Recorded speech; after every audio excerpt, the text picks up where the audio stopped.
Ninth evening.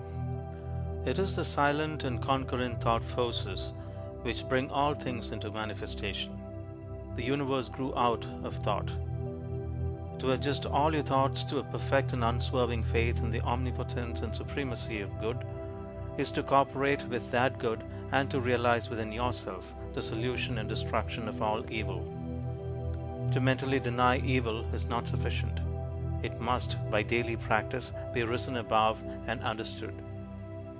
To affirm the good mentally is inadequate. It must, by unswerving endeavor, be entered into and comprehended. Ninth evening. It is the silent and concurrent thought forces which bring all things into manifestation. The universe grew out of thought. To adjust all your thoughts to a perfect and unswerving faith in the omnipotence and supremacy of good is to cooperate with that good and to realize within yourself the solution and destruction of all evil. To mentally deny evil is not sufficient. It must, by daily practice, be risen above and understood. To affirm the good mentally is inadequate. It must, by unswerving endeavor, be entered into and comprehended.